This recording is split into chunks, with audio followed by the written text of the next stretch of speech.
Hey guys, this is Callum from EnglishShooting and welcome back to the channel. There may be a lot of you out there waiting and wanting to apply for your firearm or shotgun certificate, but maybe worried about previous incidents with the police, maybe previous complaints or other issues, and you're worried about your own suitability. And suitability is a question that I get a lot through emails, messages and comments on the channel asking, I've had this conviction in the past, does that exclude me?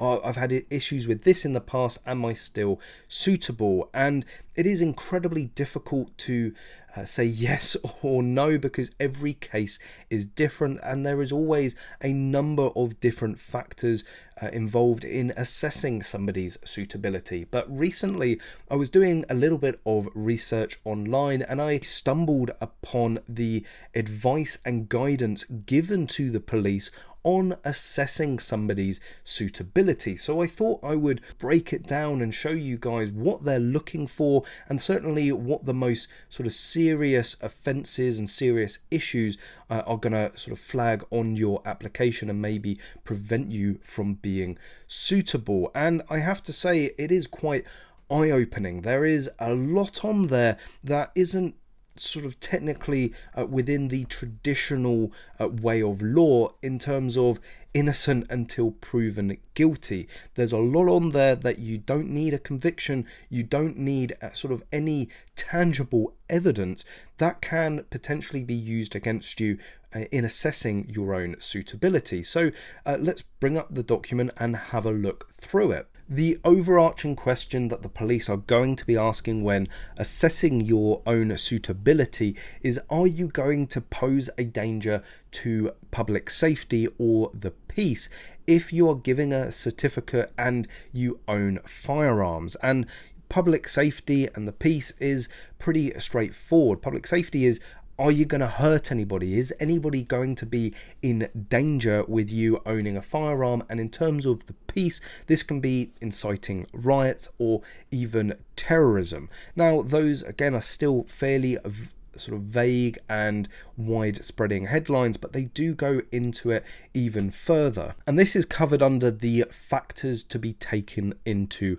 account. And there's a number of them: previous convictions, cautions, and any other disposal for any offence, any overseas convictions and disposals, any arrests, police call-outs and bind-overs, any civil orders the applicant has been subjected to, for example, domestic violence protection notices or domestic violence protection orders and compliance with those orders, evidence relating to a criminal proceeding that resulted in a acquittal. And this for me is the sort of big eye-opener on all of this.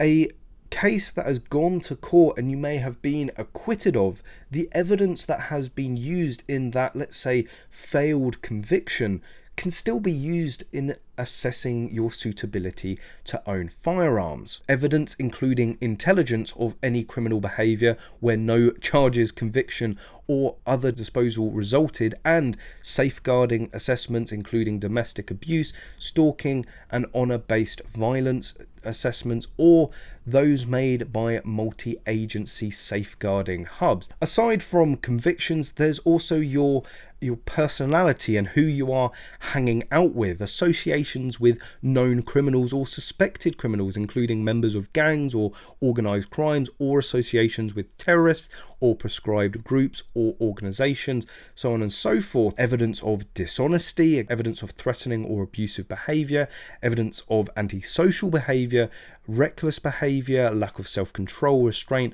or disregard for the safety of others, indications that the individual will not handle the firearm responsibly, insufficiently secure storage arrangements, relationship difficulties or other domestic turmoil, unmanaged debt, financial pressures, abnormal financial activity or unexplained sources of income, relevant medical conditions including alcohol and drug abuse, previous non-compliance with firearm certificate or other types of licenses held, and lastly, any of the above factors in relation to a person other than the certificate holder living at or with unsupervised access to the address or addresses. This is something, again, I've been contacted many times before, and people have unfortunately been refused in their application or even had their certificates revoked because of the actions or previous convictions of people that they are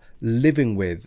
If you are, again, surrounding yourself with unscrupulous characters and people that are going out there committing serious crime, if you pop away for the weekend and leave your safe there for them to have effectively unsupervised access to, whilst they can't get into the safe with the keys because they shouldn't know where the keys are, over a weekend with an angle grinder, they are most likely going to eventually get access. So the police are going to take all of that account, not just on you, but the people that you are living with. So choose your roommates carefully. Also, with all of this, there are a number of assessment factors in taking it all into account. And there's 4 points, and these are the strength of the evidence for any of the points above, the length of time since the incident took place, whether it is an isolated incident or part of a pattern of behaviour, and lastly,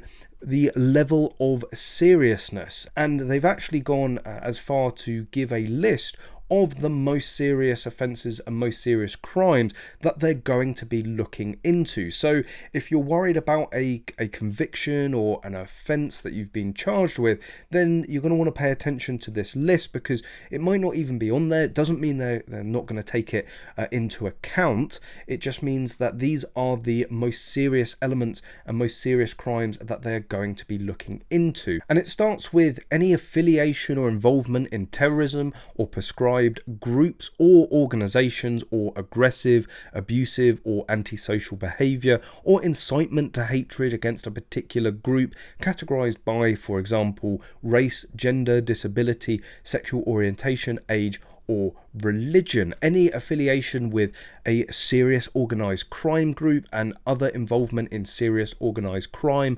affiliation with a gang or other involvement in gang activities, domestic violence or abuse, any other violence or credible threats of violence, robbery or burglary, criminal use of firearms and any other offensive weapons, sexual offences, and any of the above in relation to a family member or associate who lives at the address or has unsupervised access to the address. So not even people that you're living with at that address, even your family members, because you grow up usually with your family, and if your parents are crime lords, that's going to rub off on you on a little bit, and they're certainly going to take that into account. So I hope that really does sort of highlight what they're looking at and what they are ultimately most concerned with when assessing your suitability. I know it's still not exactly a black and white yes or no, but you